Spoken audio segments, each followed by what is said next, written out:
नमस्कार मित्रों, आज़ाद क्लासेस बस्ती के इस यूट्यूब चैनल में आपका स्वागत है। और हम लोग मैथमेटिक्स पढ़ रहे थे। मैथमेटिक्स में हम लोग चर्चा कर रहे थे दो चर वाले रैखिक समीकरण। ठीक है, दो चर वाले रैखिक समीकरण में जिसमें हम लोग जिसे सॉल्व करने की तीन विधियां होती है। एक होती है प्रतिस्थापन विधि, एक होता है विलोपन विधि, और अगला जो होता है वज्र गुणनखंड विधि होता है। तो हम लोग चर्चा कर रहे थे प्रतिस्थापन विधि की, क्योंकि ये जो चैप्टर 3.3 अगर हम बात करें एनसीईआरटी के सिलेबस की, तो इसमें जो ये चैप्टर 3.3 है, पूरा का पूरा चैप्टर आपके प्रतिस्थापन विधि से ही संबंधित है। ठीक है, तो पहले इस चैप्टर में हम लोग प्रतिस्थापन विधि, उसके पहले रेखाएं दो चर वाले रैखिक समीकरण होते क्या हैं, इनका ग्राफीय विधि से इनको हल कैसे कर सकते हैं, या फिर मतलब ग्राफीय विधि से इनका मान कैसे निकालते हैं, या फिर ये रेखाओं के युग्म अर्थात जोड़े कैसे होते हैं, मतलब संगत होते हैं, असंगत होते हैं, समांतर होते हैं, संपाती होते हैं, या प्रतिच्छेदी होते हैं, इन सब के बारे में भी हम पीछे चर्चा कर चुके थे। ठीक, अब आगे हम लोग देखें तो आगे जो हमारा प्रश्न है वो कह रहा है कि दो संख्याओं का अंतर 26 है और एक संख्या दूसरी संख्या की 3 गुनी है। दो संख्याओं का अंतर 26 है। ठीक है, माना पहली संख्या बराबर x, माना पहली संख्या बराबर x। ठीक है, इसलिए दूसरी संख्या बराबर y मान लेते हैं। पहली संख्या को हम x मानते हैं और दूसरी संख्या को क्या मान लेते हैं, y। ठीक है, अब पहली संख्या x और दूसरी संख्या अगर y हो गई, अब प्रश्न में कह रहा है कि दोनों संख्याओं का अंतर 26 है, अर्थात दोनों में से अंतर कैसे, जैसे मान लो कि हमारे पास 10 रुपया है और तुम्हारे पास 36 रुपया है। ठीक है, तो हम दोनों के पैसों का अंतर कितना हो जाएगा, 36 में से 10 घटाएंगे कितना होगा, 36। अर्थात एक में से दूसरे को घटाने पर, अर्थात एक में से अगर हम दूसरे को घटाते हैं तो हमको क्या मिल जाता है, 26 रुपये। ये समीकरण फर्स्ट हो जाता है, ये क्या हो जाता है, प्रथम शर्त। फिर दूसरी बात ये जो हम कह रहे हैं, ये कह रहे हैं एक संख्या दूसरी संख्या की 3 गुनी है। एक संख्या जो है, ये जो मान लीजिए कि ये जो संख्या है वो दूसरी संख्या की 3 गुनी है, अर्थात दूसरी संख्या में 3 गुना कर दिया जाए तब ये संख्या हमको मिलेगी। अर्थात ये संख्या बराबर हो जाएगा 3y। ये क्या हो जाएगा, समीकरण सेकंड हो जाएगा आपको। अर्थात प्रश्न क्या था कि दोनों संख्याओं का अंतर 26 था, अर्थात पहली संख्या में से दूसरी संख्या को घटाएंगे तो हमको 26 मिल जाएगा। और यहाँ जो पहली संख्या है वो किसके बराबर है, दूसरी संख्या के 3 गुनी के, अर्थात दूसरी का अगर हम 3 में गुणा कर दें तो हमको पहली संख्या मिल जाएगी। ये आपको समीकरण सेकंड में x का मान दिया गया है। x बराबर कितना दिया है, 3y। ठीक है, x बराबर 3y समीकरण फर्स्ट में रखने पर। ठीक है, अगर हम रख देते हैं तो समीकरण फर्स्ट, अर्थात x के जगह पे हमको क्या रखना है, 3y। हमको यहाँ जहाँ x था वहाँ हमको क्या रख देना है, 3y, और बाकी क्या है माइनस y बराबर क्या हो गया, 26। 3y में से एक y अगर हम घटाएंगे तो क्या बचेगा, 2y बराबर कितना होगा, 26। दो इधर गुणा कर रहा है y में, उधर जाएगा तो क्या करेगा, भाग। 13 दूना क्या होगा, 26, अर्थात y बराबर क्या हो गया, 13। दो अगर जाके 26 में भाग करेगा तो कितना बच जाएगा, 13। अर्थात y कितना आ गया आपको, 13 आ गया। ठीक है, y अगर 13 आ गया, ठीक है, इसलिए x बराबर क्या है, 3y। तो x बराबर 3 इंटू वाई के प्लेस पे हम लोग क्या लिख दें, y के प्लेस पे क्या लिख दें, 13। y के प्लेस पे कितना है, y हमारा कितना आया, 13 आया। तो x बराबर कितना आ गया, 39। अर्थात वो दोनों संख्याएं कितनी होंगी, एक संख्या आपको मिल गई क्या, 13, और दूसरी संख्या क्या मिल गई आपको, 39 मिल गई। ये दोनों संख्याएं 13 और 39 हो जाएंगी। ठीक है, तो इस तरीके से मतलब सीधा सा फिर से समझिए कि पहली संख्या को हम x, दूसरी संख्या को y मान लेते हैं। और प्रश्न कह रहा है कि दोनों संख्याओं का अंतर 26, अर्थात पहली में से दूसरे को घटाएंगे तो हमको 26 मिल जाएगा। ठीक है, और फिर कह रहा है दूसरी बात क्या कह रहा है कि एक संख्या दूसरी संख्या की 3 गुनी है। जो एक संख्या है वो दूसरी संख्या की, जो ये वाली संख्या है इसकी 3 गुनी है, अर्थात ई में 3 का गुणा कर दे तो हमको ये वाली संख्या मिल जाएगी। तो x बराबर 3y हो गया। अब 3y माइनस, अब देखिए यहाँ जो है समीकरण फर्स्ट था और यहाँ x बराबर कितना आ गया, 3y। x की जो वैल्यू यहाँ आई है, x बराबर 3y जो आई है, अगर समीकरण फर्स्ट में रख दें, अर्थात x के प्लेस में हम को रख दें, तो x के प्लेस पे रखेंगे तो क्या हो जाएगा, 3y हो जाएगा x के जगह पे, बाकी माइनस y बराबर क्या हो जाएगा, 26। इसको सॉल्व करेंगे तो y बराबर 13 हो जाएगा। y की वैल्यू अगर इसमें रख देंगे तो x बराबर कितना आ गया, 39। ऐसे ही नेक्स्ट क्वेश्चन आपको दिया गया है। अगला जो प्रश्न आपको दिया गया है वो क्या है, करा दो समपूरक कोणों में बड़ा कोण छोटे कोण से 18 डिग्री अधिक है। मतलब क्या है समझिए, समपूरक का मतलब होता है, समपूरक का मतलब होता है 180 अंश। समपूरक का मतलब क्या होता है, 180 अंश। अगर कोटि पूरक कहता तो अभी 90 अंश हो जाता, तो कितना हो जाता, 90 अंश हो जाता। समपूरक का मतलब कितना होता है, 180 अंश। अब कह रहा है कि दो संपूरक कोणों में बड़ा कोण छोटे कोण से 18 डिग्री अधिक है। अब एक बात बताओ, जैसे मैं कहूँ कि हमारे पास तुम्हारे से 18 रुपया ज़्यादा है, अर्थात 18 रुपया ज़्यादा है, मतलब दोनों में अंतर कितने का हो जाएगा? 18 का हो जाएगा। अंतर कितने का होगा? 18, अर्थात एक में कम एक में ज़्यादा, अर्थात एक के पास कम एक के पास ज़्यादा, अर्थात दोनों के बीच में अंतर कितने का हो जाएगा? 18 रुपये का। जैसे जैसे मान लो कि एक दोस्त आपका है, वो 5 रुपये वाला पेन लिया है और आप लिए हो 10 रुपये वाला पेन। दोनों के बीच में अंतर कितने का है? 5 रुपये का अंतर है कि नहीं है? ठीक है, वही चीज़ कह रहा है कि यहाँ दोनों कोणों में, ठीक है, कितने डिग्री? ठीक है, 18 डिग्री। जो बड़ा वाला कोण है वो 18 अधिक है, अर्थात माना बड़ा कोण बराबर, माना बड़ा कोण माना बड़ा कोण बराबर कितना है? x, ठीक है, और माना छोटा कोण बराबर कितना है? y। हम छोटे कोण को क्या मान लिए? y मान लिए। अब कह रहा है कि दोनों के बीच में अंतर कितने का है? 18 का। अंतर कैसे यहाँ आया? क्योंकि एक अगर ज़्यादा है एक कम है तो कितना ज़्यादा है वही अंतर हो जाएगा। जैसे मान लीजिए कि हमारे पास 10 है और अगले के पास 15 है, तो कितना ज़्यादा है कैसे बताओगे? कहोगे 5 ज़्यादा है। 5 क्या है? वो 10 और 5 का अंतर है, अर्थात उसके पास 10 था मेरे पास 5 था, ठीक है, दोनों के बीच में अंतर है, अर्थात मेरे पास 10 था उसके पास 15 था, अर्थात दोनों 15 और 10 का अंतर है कितना? 5। ठीक, अब x माइनस वाई बराबर कितना हुआ? 18। यह समीकरण फर्स्ट हो गया। लेकिन एक चीज और इसमें ध्यान दीजिए कि दोनों समपूरक हैं, अर्थात दोनों मिलकर 180 अंश पूरा करते हैं। दोनों क्या हैं? समपूरक हैं, अर्थात मिलकर क्या करते हैं? 180 अंश, अर्थात दोनों को अगर हम मिला दें तो कितना अंश पूरा करेंगे? 180 अंश पूरा करेंगे। ठीक है, ये आपका हो गया समीकरण सेकंड। क्या है समीकरण सेकंड? समीकरण फर्स्ट आपका x माइनस वाई बराबर कितना था? 18। अगर x बराबर निकाले तो क्या हो जाएगा? 18 प्लस वाई हो जाएगा। x बराबर क्या हो जाएगा? 18 प्लस वाई। ठीक है, x का मान समीकरण फर्स्ट, x का मान समीकरण सेकंड में रखने पर, ठीक। अब एक बात बताओ, x का मान समीकरण सेकंड में हमको रखना है, अर्थात जो x की वैल्यू यहाँ से निकली है, x की वैल्यू जो निकली है उसको हम किस में रख देंगे? समीकरण सेकंड में। यही तो प्रतिस्थापन है, अर्थात एक की वैल्यू दूसरे में रख देना, यही प्रतिस्थापन है। ठीक है, अब x दूसरा जो समीकरण आपका था x प्लस वाई बराबर कितना था? 180 था। अब हमको x बराबर रखना क्या है? 18 प्लस वाई, अर्थात x के जगह पे हम 18 प्लस वाई रख दें। ठीक है, x के जगह पे हमने क्या रख दिया? 18 प्लस वाई रख दिया, और प्लस में आपके पास y था और बराबर में कितना? 180। ठीक, इसको सॉल्व करेंगे तो y और y जुड़ जाएगा, क्या होगा? 2y, और प्लस का 18 उधर जाएगा, क्या हो जाएगा? माइनस का 18 हो जाएगा। समीकरण में यही होता है, जो इधर प्लस कर रहा है उधर जाके माइनस हो जाएगा। 180 में से अगर हम 18 घटाएंगे तो क्या आ जाएगा? 10 में से 8 घटाएंगे 2 हो जाएगा, 7 में से 1 घटाएंगे 6 हो जाएगा, और 162। कितना हो गया?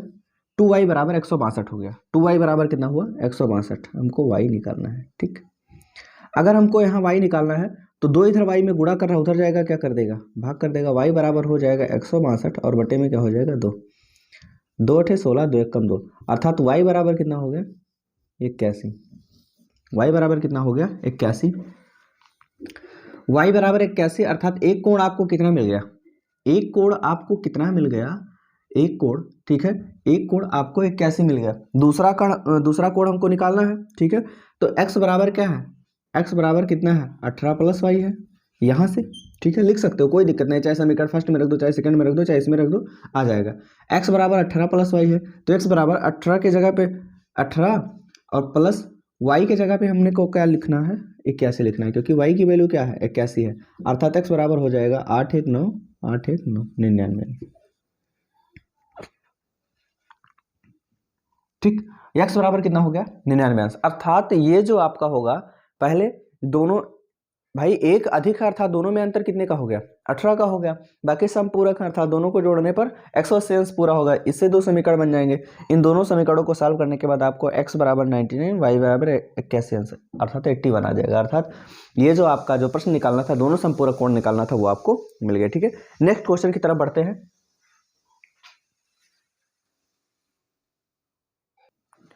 अगला जो प्रश्न है हमारा वो है कि एक क्रिकेट टीम के कोच ने 7 बल्ले और 6 गेंदें 3800 रुपए में खरीदी।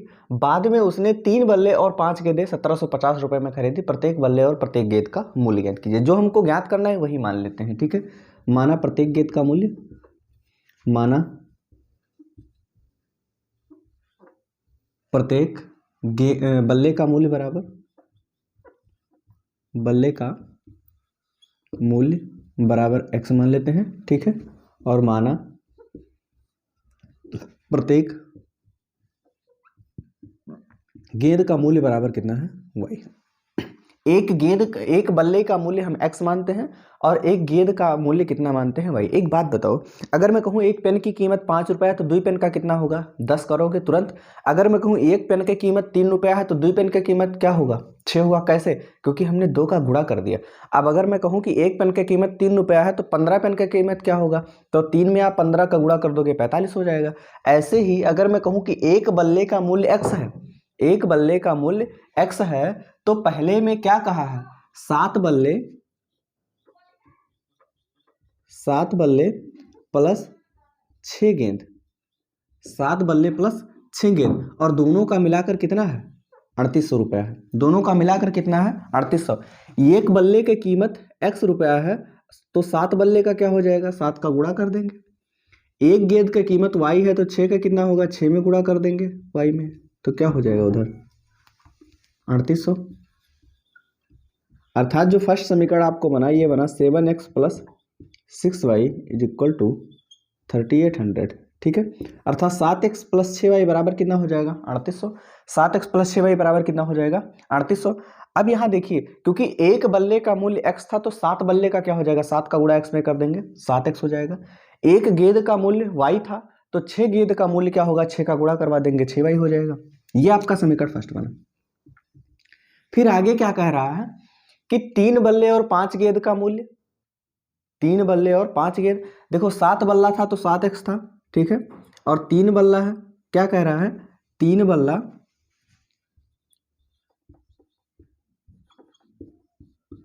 प्लस कितना, 5 गेंद, प्लस 5 गेंद, इन दोनों का मिलाकर कितना है, 1750 रुपये।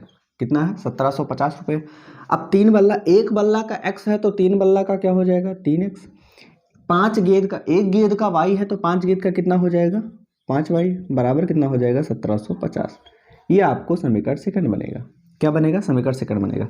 समीकरण फर्स्ट क्या था आपके पास, समीकरण फर्स्ट था आपके पास 7x प्लस, नहीं यही कोई जरूरी नहीं कि समीकरण फर्स्ट लो, समीकरण सेकंड से भी कोई वैल्यू आप निकाल के रख सकते हो। कैसे, जैसे देखिए आपके पास ये दिया है 3x प्लस 5y बराबर 1750, तो यहाँ हो सकता है 3x बराबर 1750 और प्लस का 5y उधर जाएगा, क्या होगा, माइनस का 5y हो जाएगा, ठीक।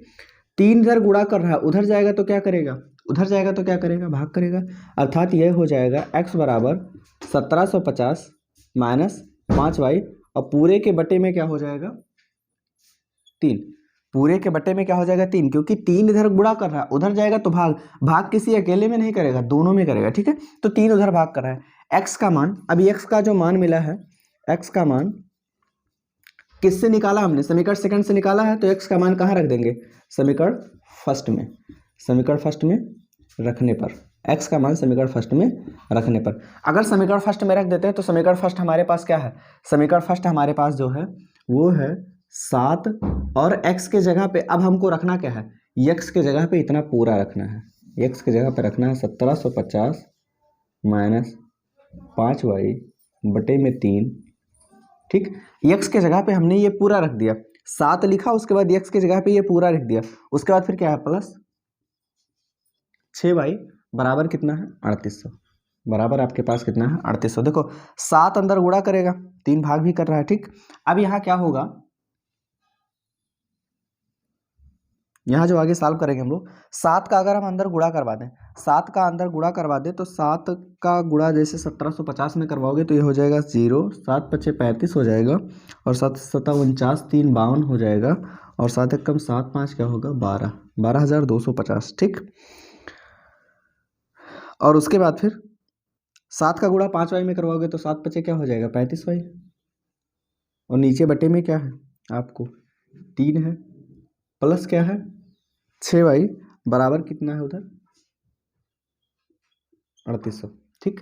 अब यह एक चीज देखिए आप लोग कि 12,200, 3 इधर भाग कर रहा है। अगर हम एक काम करें कि इस 3 से सभी पदों में गुणा कर दें, इस 3 से सभी पदों में गुणा कर दें तो होगा क्या, जैसे मान लीजिए कि इस 3 का गुणा ये यहाँ था प्लस 6y बराबर कितना था 3800। ठीक, अगर हम इस 3 का गुणा, ये जो हर है देखो, जो भिन्नें होती हैं किसमें, समीकरण में, उनके भिन्न के हर को खत्म करने के लिए क्या किया जाता है, अगर 2-3 हर है तो दोनों तीनों का एलसीएम ले लो। अगर दोनों तीनों का एलसीएम नहीं लेना, या फिर मतलब हर नहीं है 2-3, तो अगर एक ही है तो उसी एक का सभी पदों में गुणा कर दो। अब 3 का गुणा मान लीजिए कि हम इसमें कर देंगे, 3 का गुणा मान लीजिए कि हम इसमें कर देंगे, और 3 का गुणा इसमें भी कर देंगे। तो यहाँ तो 3 से 3 कैंसिल हो जाएगा, अर्थात 12,250 माइनस 35y और प्लस क्या होगा 6×3 18y बराबर क्या हो जाएगा, 3 का गुणा करवा देंगे तो 3×8 24 और 3×3 9 2 11। ठीक, अब यहाँ 35y माइनस का 35y प्लस का 18y, चिन्ह विपरीत है ना, अगर चिन्ह विपरीत है तो घटा लेंगे। 35 में से 18 घटाएंगे कितना बचेगा आपके पास, 15 में से 8 घटाएंगे 7 बचेगा, और उसके बाद फिर यहाँ 1 माइनस का 17 बचेगा। क्यों, देखो चिन्ह विपरीत होता है तो घटाते हैं, चिन्ह वही लिखा जाता है जो बड़ा होता है। देखो बड़ा क्या है, 35 से 18, 35 बड़ा है ना, तो 35 के सामने वाला लिखा जाएगा। ठीक, 35 के सामने माइनस है, उसके बाद फिर y बराबर 11,400 उधर है। अब देखो प्लस का 12,250 उधर जाएगा, क्या हो जाएगा माइनस का 12,250। ठीक, माइनस 17y बराबर, अगर हम घटा लें तो ये कितना हो जाएगा आपके पास, उल्टा घटेगा, 12,250 जीरो में से जीरो घटाएंगे 0 बच जाएगा, 5 में से 0 घटाएंगे 5 बचेगा, 12 में से 4 घटाएंगे 8 बचेगा, 850 माइनस 17y बराबर माइनस 850। y बराबर क्या हो जाएगा, देखो माइनस 17y में क्या कर रहा है, मल्टीप्लाई गुणा कर रहा है, उधर जाएगा तो क्या करेगा, भाग कर देगा, उधर है माइनस 850 और बटे में क्या हो जाएगा माइनस 17। देखो आप लोगों के दिमाग में कहीं ना कहीं कन्फ्यूजन हो रहा होगा कि ये माइनस 17 उधर जाके प्लस 17 क्यों नहीं हुआ, क्योंकि यहाँ जो इसका मेन काम है y में गुणा करना, एक ही चीज जाके बदलेगा। अगर हम मान रहे हैं गुणा कर रहा है तो उधर जाके भाग करेगा, अगर इधर प्लस का मानते तो उधर, अगर इधर माइनस का मानते तो उधर प्लस हो जाता। हम इधर माइनस का क्यों नहीं मान सकते, क्योंकि ये एक ही पद लिखा गया, दो नहीं लिखा गया। ठीक, वाई माइनस से माइनस कैंसिल, 17 से काटेंगे 17 × 85 50, वाई बराबर कितना आ गया आपको 50, वाई का मान कितना आ गया 50। ठीक है, अब जो आपके पास ये दिया गया है x बराबर ठीक है, y बराबर 50, y हमने क्या माना था गेंद, अर्थात गेंद का मूल्य कितना हो गया 50 रुपये। ये किसका मूल्य है, गेंद का मूल्य, अर्थात एक गेंद का मूल्य आपको कितना मिल गया 50 रुपये मिल गया। उसके बाद फिर x बराबर कितना है 1750 माइनस 5y और बटे में क्या लिखा गया आपके पास 3, 1750 माइनस 5 और y में क्या हो रहा है गुणा हो रहा है, y के जगह पे क्या रखना है हमको 50 और बटे में क्या हो जाएगा आपके पास 3। आगे सॉल्व करेगा इनको तो 1750 माइनस 5 बच्चे क्या हो जाएगा 25 अर्थात 250 और बटे में क्या हो जाएगा आपके पास 3। 1750 में से 250 घटा लेंगे क्या बचेगा 1500 और बटे में क्या हो गया 3 बच्चे में क्या हो गया 15 अर्थात क्या मिल गया आपको 500, क्या मिल गया 500। x बराबर आपको क्या मिला 500, x बराबर 500 मिला है। x क्या माने थे आपने बल्ले का मूल्य, ठीक है, अर्थात 500 रुपये आ गया एक बल्ले का मूल्य, एक बल्ले का, एक गेंद का मूल्य आपको कितना मिला था 50 रुपये और एक बल्ले का मूल्य आपको कितना मिल गया 500 रुपये। ठीक है, तो 50 रुपये और 500 रुपये। अगर प्रश्न नहीं समझ में आया तो फिर से समझ लीजिए कि प्रत्येक एक बल्ले का मूल्य हमने x माना और एक गेंद का y माना। प्रश्न में कह रहा है 7 बल्ला और 6 गेंद, एक बल्ले का x रुपया है तो 7 बल्ले का 7x हो जाएगा, एक गेंद का y रुपया है तो 6 गेंद का कितना हो जाएगा 6y हो जाएगा, बराबर टोटल मिला के कितना 3800। ऐसे ही समीकरण सेकंड जो बना कह रहा है कि 3 बल्ले और 5 गेंद का मूल्य अर्थात 3x + 5y बराबर कितना होगा 1750। ठीक है, यहाँ से हम x की वैल्यू निकालेंगे और x की वैल्यू क्या करेंगे समीकरण सेकंड से अगर हम निकाल रहे हैं तो फर्स्ट में रख देंगे, अगर फर्स्ट से निकालना है तो किसमें सेकंड में। हमने यहाँ जो x की वैल्यू निकाली है वो किससे निकाली है समीकरण सेकंड से निकाली है, इसलिए ये x की वैल्यू किस में रखेंगे समीकरण फर्स्ट में रखेंगे, जो हमको मिलेगा समीकरण फर्स्ट में हम रखेंगे। ठीक है, समीकरण फर्स्ट में हमने रखा तो हमको y बराबर कितना मिल गया 50, y का मान 50, y हमने माना क्या था एक गेंद का मूल्य, अर्थात एक गेंद का मूल्य कितना मिलेगा आपको 50 रुपया, और x की वैल्यू जो हम लोग निकाले तो x बराबर कितना आ गया 500 अर्थात एक बिल्ले का मूल्य कितना आ गया 500 रुपया। ठीक है, अब आगे का जो प्रश्न है उसको देखते हैं, हमारा जो अगला प्रश्न है उसकी तरफ बढ़ते हैं। ठीक,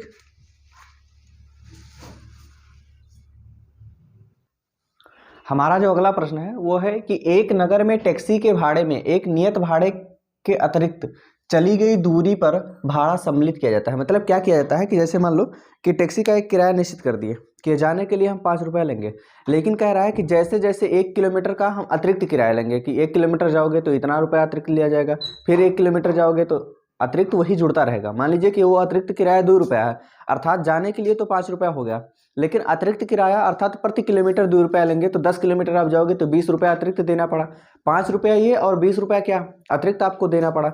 इस तरीके की कुछ सिचुएशन है, ठीक है। तो कह रहा है कि एक नियत भाड़े के अतिरिक्त में दिया जाता है, तो वो नियत भाड़ा हम मान लेते हैं एक्स है, माना नियत भाड़ा बराबर एक्स है। हम नियत भाड़े को क्या मान लेते हैं, एक्स मान लेते हैं, और प्रति किलोमीटर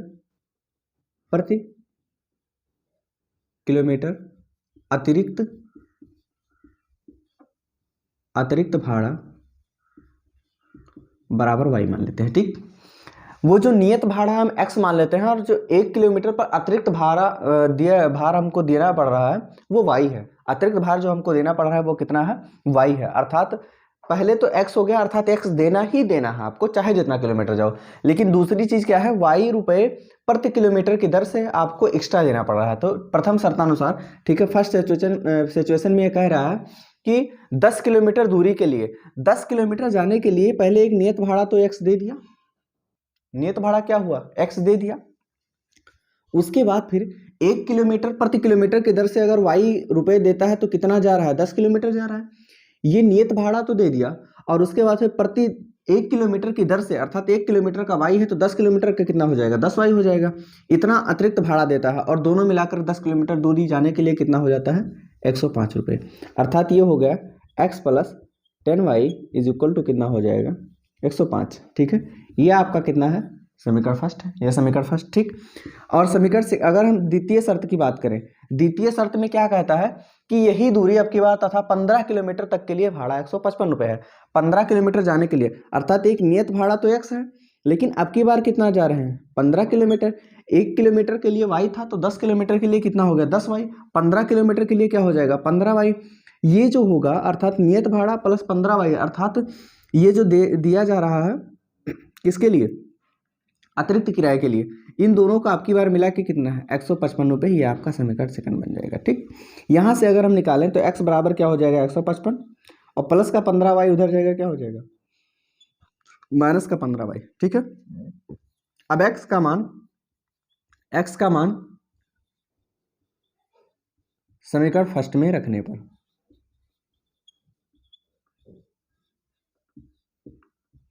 x का मान, अगर आप समीकरण फर्स्ट में देखो, x का मान हमने निकाला किससे है, समीकरण सेकंड से, समीकरण सेकंड से हमने निकाला है। अब समीकरण सेकंड से हमने निकाला है, इको रख देंगे किसमें, समीकरण फर्स्ट में। x के जगह पे हमको रखना क्या है, x के जगह पे हमको रखना है 155 माइनस 15 वाई, ठीक है। अर्थात x के जगह पे हमने लिख दिया 155 माइनस 15 वाई, x के जगह पे लिख दिया, बाकी क्या था आपके पास, प्लस 10 वाई बराबर कितना हो गया, 105। देखो 15 आप कर्जे में थे, 10 आपके पास आ गया, तो 10 देने के बाद भी 5 कर्जे में रहोगे ना, 5 कर्जे में हो, बराबर 105। और इधर देखो प्लस का 155 बराबर के उधर ले जाएंगे, माइनस का 155 हो जाएगा, ठीक। अब ये हो जाएगा माइनस 5 वाई बराबर 105 और 155 चिन्ह विपरीत। देखो 105 रुपये, यहाँ कोई चिन्ह फिर भी प्लस है, 105 आपके पास है, आपको 155 चाहिए, 155 चाहिए, तो आप कहोगे 105 हमारे पास सही है, तो क्या करें हम 50 और ले लेते हैं, अर्थात क्या हो जाएगा, 50 हो जाएगा। वो भी किसमें, 50 तो आपको लेना पड़ेगा कर्जा, 5 इधर गुणा कर रहा, उधर जाएगा, क्या करेगा, भाग कर देगा। अगर हम उधर भेज दें इसको तो क्या करेगा, भाग कर देगा। y बराबर हो जाएगा आपको -50, और बट्टे में क्या हो जाएगा, -5, माइनस से माइनस कैंसिल, 5 दाम 50, अर्थात y बराबर कितना हो गया, 10। y बराबर कितना हो गया, 10। अर्थात अतिरिक्त किराया जो प्रति किलोमीटर लग रहा है वो कितना लग रहा है, 10 रुपये, ठीक है। अतिरिक्त किराया या अतिरिक्त भाड़ा जो आपको लग रहा है वो प्रति किलोमीटर जाने के लिए कितना लग रहा है, 10 रुपये। अर्थात मान लीजिए जितना भी रुपए नियत हो उतना देने के बाद अगर 1 किलोमीटर आप अतिरिक्त जाते हो तो 10 रुपये आपको एक्स्ट्रा देना पड़ता है, ठीक है। और उसके बाद फिर कह रहा है x बराबर क्या था, x बराबर दिया है 155 माइनस 15 वाई, ये हो जाएगा 155 माइनस 15, और गुणे में y कितना हो गया, y कितना है आपके पास, 10 आया है, तो ये हो जाएगा 155 माइनस 15 था हमारा 150, घटा लेंगे कितना हो गया 5, अर्थात ये x बराबर कितना आया 5। ये क्या है नियत किराया, ये क्या है नियत किराया, ये नियत भाड़ा। ये आपके पास कितना है 5 रुपये। अब ये तो मिल गया, नियत भाड़ा कितना मिल गया आपको 5 रुपये। प्रति किलोमीटर भाड़ा क्या है, प्रति किलोमीटर अतिरिक्त भाड़ा क्या आपको y बराबर 10 रुपये आपको मिल गए। फिर कह रहा है कि ये एक व्यक्ति को 25 किलोमीटर की यात्रा तय करने के लिए, 25 किलोमीटर की यात्रा तय करने के लिए, 25 किलोमीटर जाने के लिए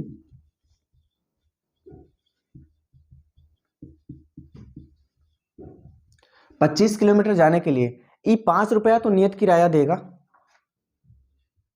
और प्लस 1 किलोमीटर का 10 रुपया अतिरिक्त किराया लगता है। तो 25 किलोमीटर का क्या हो जाएगा 25 गुणे 10, 1 किलोमीटर का 10 रुपये लगता है, तो 25 किलोमीटर का 25 दाम में 250, और 25 दाम में 250 हो जाएगा, और 5 जोड़ेंगे क्या हो जाएगा 255 रुपये, अर्थात कितना हो गया 255 रुपये।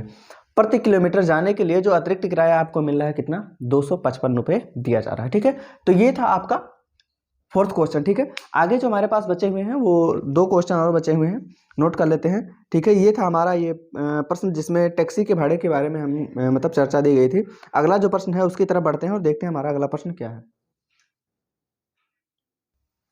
अगला प्रश्न दिया गया है हमको कि यदि किसी भिन्न के अंश और हर दोनों में 2 जोड़ दिया जाए, यदि किसी भिन्न के अंश और हर दोनों में 2 जोड़ दिया जाए तो वह 9/11 हो जाती है। मतलब कोई भिन्न है, क्या है भिन्न है, तो मान लेते हैं कि माना जो भिन्न है, माना जो भिन्न है वो क्या है x/y के रूप में है। किस में है x/y के रूप में है। क्या है x/y। कोई भी जो भिन्न होता है, कोई भी जो भिन्न होता है वो x/y के रूप में, अर्थात कोई भी फ्रैक्शन आपको x/y के फॉर्म में होता है, x/y के रूप में होता है। अब यहाँ क्या कह रहा है प्रथम शर्तानुसार, प्रथम शर्त में क्या कह रहा है, प्रथम शर्त में यह कह रहा है कि यदि अंश और हर दोनों में 2 जोड़ दिया जाए, आपके पास जो x है वो अंश है, जो हर है वो कितना है y है। अगर दोनों में 2 जोड़ दें, अगर दोनों में हम क्या करें 2 जोड़ दें, अंश में भी 2 जोड़ दें और हर में भी 2 जोड़ दें, तो ये भिन्न मिलकर कितनी तैयार हो जाती है 9/11। ये भिन्न कितनी हो जाती है 9/11। तिरछा गुणा अगर हम करवा दें तो 11 का गुणा x में करोगे हो जाएगा 11x प्लस 11 दूना क्या हो जाएगा 22 बराबर 9 का गुणा y में करोगे तो ये 9y हो जाएगा, और 9 दूना क्या हो जाएगा 18। ठीक, यहाँ अगर हम सॉल्व करें तो 11x और प्लस का 9y इधर आएगा, माइनस का 9y हो जाएगा बराबर 18, और प्लस का 22 उधर जाएगा, माइनस का 22 हो जाएगा। ठीक, अर्थात 11x माइनस 9y बराबर 18 में से 22 क्या घटेगा नहीं। आपके पास 18 रुपये हैं, 22 आपको कर्जा लेना है, इसका मतलब कि कहोगे कि 18 नहीं, अब मुझे 4 ही चाहिए, मुझे 22 नहीं। जैसे मान लो कि आपके पास 18 है, आपको 22 रुपये कर्जे चाहिए, 22 रुपये क्या चाहिए कर्जा चाहिए। इसका मतलब कहोगे 18 हमारे पास है तो 18 क्यों ले, 4 रुपये ले लेते हैं, तो 4 रुपये आप कर्जे में लोगे, अर्थात ये समीकरण फर्स्ट आपका बनेगा। द्वितीय शर्त के अनुसार क्या है हमारे पास, द्वितीय शर्त हमारा ये कहता है कि यदि दोनों में 3 जोड़ दिया जाए, यदि अंश और हर दोनों में 3 जोड़ दिया जाए, यदि अंश और हर दोनों में 3 जोड़ दिया जाए, अर्थात जो आपके पास अंश है और जो आपके पास हर है, इन दोनों में अब की बार हम क्या जोड़ दें 3। अगर इन दोनों में 3 जोड़ देते हैं ऊपर और नीचे, तो कह रहे हैं कि यह भिन्नियाँ किस में क्या हो जाती है 5/6 हो जाती है, अर्थात इसमें दोनों में 3 जोड़ दें तो ये कितना हो जाता है 5/6। सॉल्व कर लेते हैं, 6 का गुणा x में करेंगे क्या हो जाएगा 6x, 6 का गुणा 3 में करेंगे क्या होगा 6 तिया 18, 5 का गुणा करवाएंगे, तिरछा गुणा किया जाता है, इसका गुणा इसमें और इसका गुणा इसमें। ठीक, 5 का गुणा y में करेंगे तो क्या होगा 5y, 5 का गुणा 3 में करेंगे तो 5 तिया क्या हो जाएगा 15। अब ये हो जाएगा 6x प्लस का 5y इधर आएगा, माइनस का 5y हो जाएगा बराबर प्लस का 15 है उधर, और प्लस का 18 उधर जाएगा, माइनस का 18 हो जाएगा, अर्थात 6x माइनस 5y बराबर 15 में से 18 घटाएंगे क्या बचेगा -3। ये आपका समीकरण सेकंड बना, ये आपका क्या बना समीकरण सेकंड बना।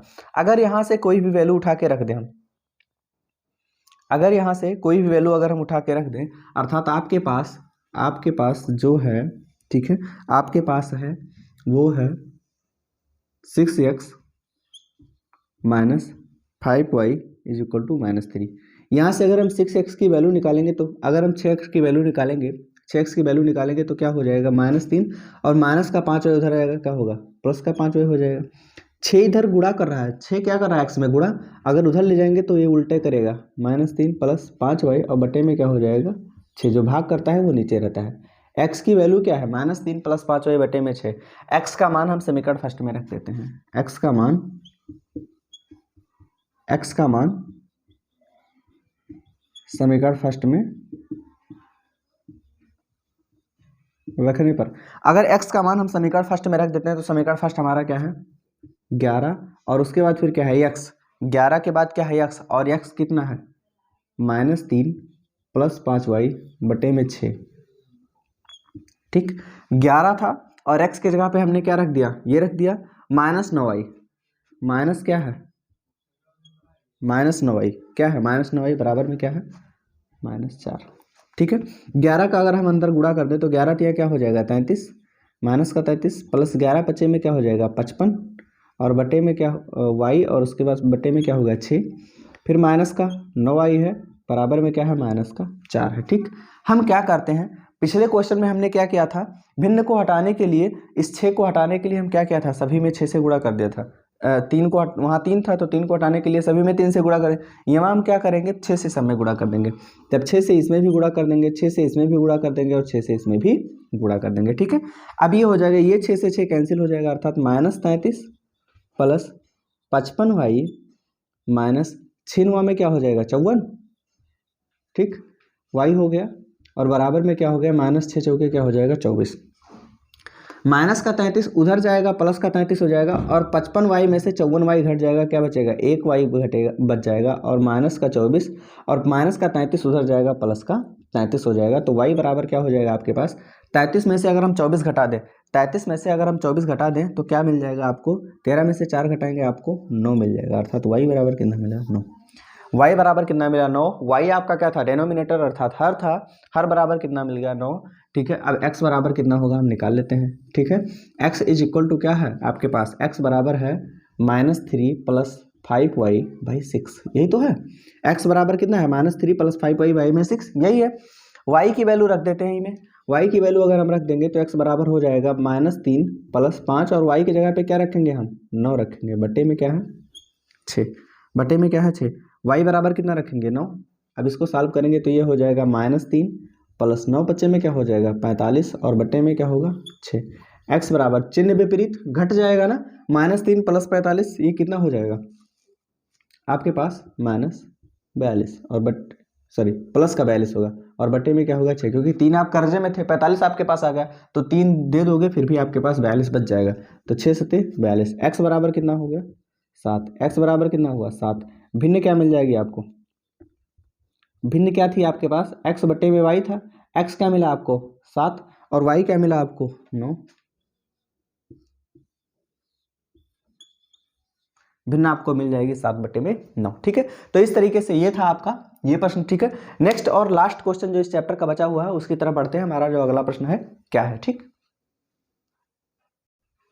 अगला जो प्रश्न है हमारा, अगला जो क्वेश्चन है वो है कि 5 वर्ष बाद जैकब की आयु उसके पुत्र की आयु की 3 गुनी हो जाएगी, लेकिन 5 साल बाद होगी, अभी तो नहीं होगी ना। अभी क्या है वर्तमान आयु माना वर्तमान आयु,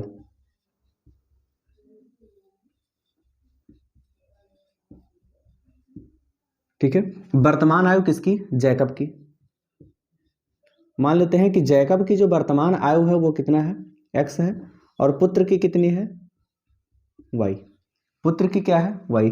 5 वर्ष पूर्व, पहले शर्त में क्या कहता है 5 वर्ष पूर्व, सॉरी कह रहा है 5 वर्ष बाद, 5 वर्ष बाद, 5 वर्ष बाद, 5 वर्ष बाद क्या होगा, देखो अभी क्या है x, तो 5 वर्ष बाद जैकब का क्या होगा, जैकब बराबर कितना हो जाएगा x + 5, पुत्र कितना हो जाएगा y + 5।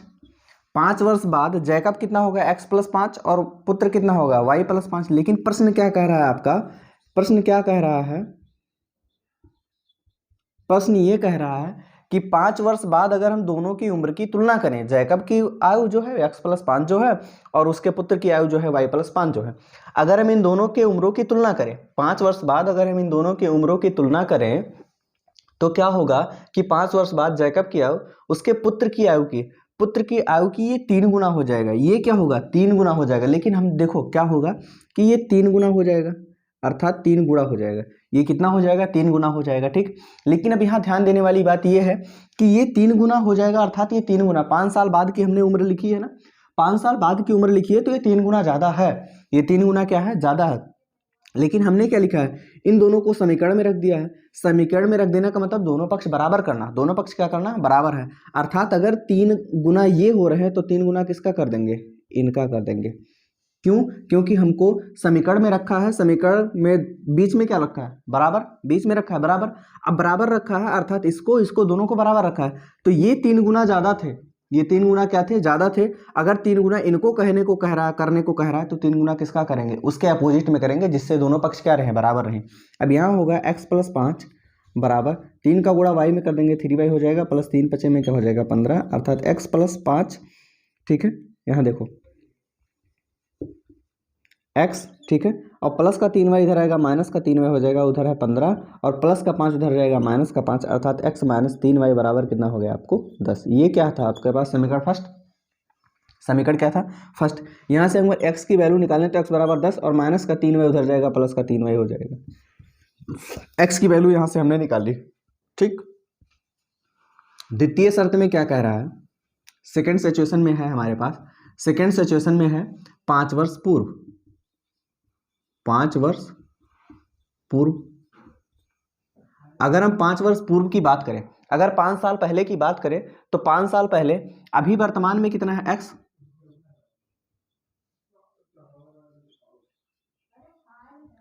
अभी वर्तमान में कितना है x, और 5 साल पहले का मतलब 5 घटा दो, 5 साल पहले का मतलब 5 घटा दो। पुत्र की आयु y थी, 5 घटा दो, y - 5 हो जाएगा। लेकिन कह क्या रहा है कि अगर दोनों की उम्रों को हम बराबर बराबर में रख दें, तो अब कह रहा है कि 5 वर्ष पूर्व जो उम्र थी वो जैकब की आयु पुत्र की आयु की ये 7 गुना था। देखो 3 गुना ये था तो 3 का गुणा इसमें कर दिए, ऐसे ही ये अगर 7 गुना है तो 7 का गुणा किस में करेंगे, ई में कर देंगे, ठीक। तो यहाँ हो जाएगा x - 5 बराबर 7 का गुणा y में करेंगे, 7y हो जाएगा, -7 × 5 में क्या होगा, 35, ठीक है। अब इसके बाद फिर देखो यहाँ ध्यान से आप लोग देखिए कि x बराबर क्या है, 10 + 3y, x बराबर क्या है, 10 + 3y। चूंकि x बराबर 10 + 3y है तो x के जगह पे रख देते हैं, x के जगह पे हम लोग रखेंगे 10 + 3y, x के जगह पे हमने क्या रख दिया, 10 + 3y, क्योंकि x की वैल्यू थी, और उसके बाद फिर क्या है, -5 बराबर क्या है, 7y - 35। 3y और 10 में से 5 घटाएंगे क्या हो जाएगा, 5 बराबर ये है 7y - 35। 3y, 7y को इधर ले आएंगे, माइनस का 7y हो जाएगा, बराबर माइनस का 35 है, और प्लस का 5 उधर जाएगा, माइनस का 5 हो जाएगा।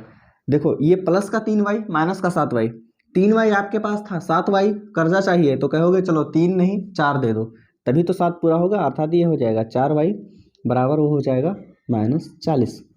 माइनस से माइनस कैंसिल, 4 दहम्मा क्या हो जाएगा, 40, अर्थात y बराबर कितना मिला आपको, 10। y बराबर कितना मिला, 10। ये किसकी आयु है, पुत्र की आयु, पुत्र की कौन सी आयु, वर्तमान आयु, ये पुत्र की वर्तमान आयु है, ठीक है। और उसके बाद फिर कह रहा है जैकब की x बराबर क्या होगा, जैकब की कितनी है, x बराबर, और x बराबर कितना है, 10 + 3y, 10 + 3y, 10 + 3, y की वैल्यू कितना है आपके पास, y की वैल्यू कितना आई है, 10, तो ये हो जाएगा आपके पास 10 × 30 और 10 क्या हो जाएगा, 40, अर्थात उसके बप्पा कितने साल के हैं, 40 साल के हैं, ठीक है। तो इस तरीके से आप इन प्रश्नों को सॉल्व कर सकते हैं। अगर किसी प्रकार की कोई समस्या हो तो आप कमेंट बॉक्स में जरूर बता सकते हैं। अगर हम ये जो प्रश्न समझाए जा रहे हैं आपको, अगर किसी प्रकार की कोई समस्या होती है, इस वीडियो को 1 या 2 बार देखिए, अगर 2 बार देख लोगे तो कोई भी चीज़ ऐसा नहीं बचेगा जो आपको क्लियर ना हो, ठीक है। और किसी प्रकार की कोई समस्या अगर किसी चैप्टर में है तो ज़रूर बताइए। और अगली जो विधि हम लोग पढ़ेंगे वो पढ़ेंगे विलोपन विधि। क्या पढ़ेंगे, विलोपन, विलोपन का मतलब गायब कर देना, ठीक। तो इस तरीके से हम लोग प्रश्नों को सॉल्व करेंगे। तब तक के लिए आप लोग हंसते मुस्कुराते रहिए, अपने और अपनों का ध्यान रखिए। धन्यवाद।